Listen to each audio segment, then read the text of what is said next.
We always have on the first day of Davos figures from Oxfam. They're as striking as ever on inequality. 26 people holding the same wealth as over 3.5 billion people in the world. When you have huge amalgams of wealth and income at the top, you get an inevitable corruption of the political process. There are growing calls to address these inequalities with more taxes. Michael Dell, do you support this?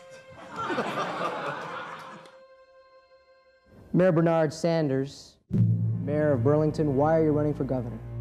I'm outraged about the system that we're living in when you have corporations and millionaires and billionaires dominating the entire society.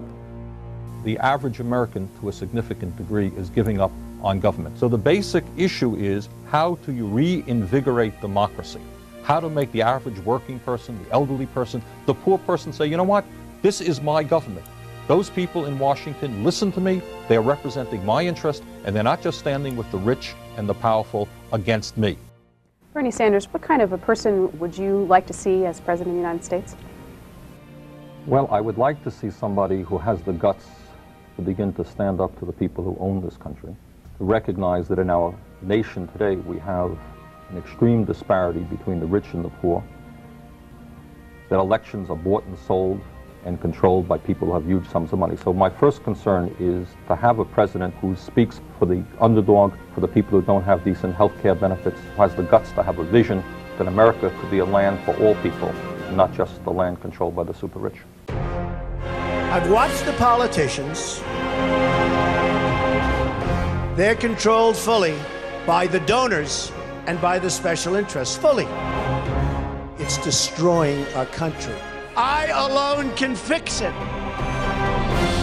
Hillary Clinton is going to destroy your Social Security and Medicare. She even wants to give your benefits to illegal immigrants. They're bringing crime, they're rapists, and some, I assume, are good people. You know what they used to do to guys like that when they were in a place like this? They'd be carried out on a stretcher, folks. I have joined the political arena so that the powerful can no longer beat up. I'd like to punch him in the face, I'll tell you, on people who cannot defend themselves. Trump is a pathological liar. Donald Trump is literally inciting violence with his supporters. Knock the crap out of him, would you? The real issues are not Donald Trump's vulgarity. What we have got to do is ask the hard questions.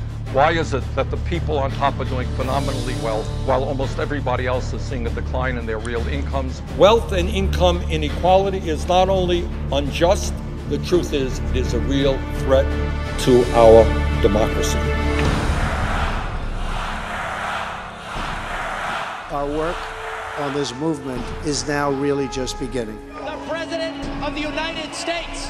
We're going to get to work immediately for the American people.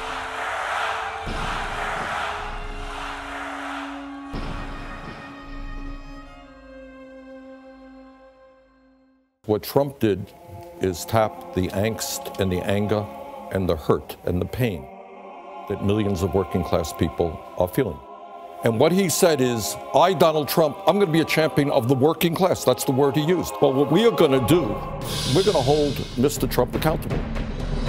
The fact of the matter is, the overwhelming majority of poor and working people have given up on the political process. They don't vote. And you know what people say? Why should I bother to vote? It doesn't make a damn bit of difference. The rich people control what's going on. I want to see a radical redistribution of wealth and power in this country so the average working person has a fair shake. We are alarmed by the new calls to adopt socialism in our country. As Dr. Martin Luther King Jr. said in 1968, this country has socialism for the rich. America was founded and rugged individualism on liberty and independence for the poor. We are born free and we will stay free. People are not truly free when they can't afford to go to the doctor when they are sick.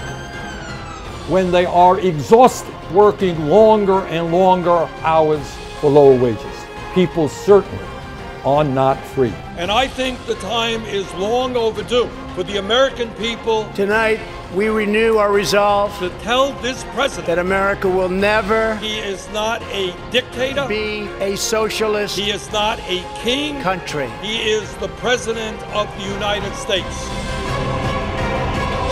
Bernie Sanders, what kind of a person would you like to see as President of the United States? Well, I would like to see somebody who has the guts to begin to stand up to the people who own this country. The billionaire class must learn that they cannot have it all.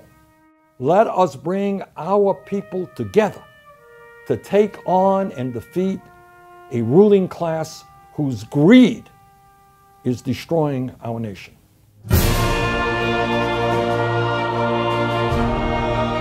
My message to you is very simple. Think big, not small.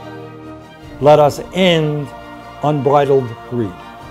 And help us create the nation. Let us create the kind of America we all know we can become. If we stand together as one people and not allow the Trumps of the world to divide us up, if we stand together, there is nothing that we cannot accomplish. That is what this campaign is about.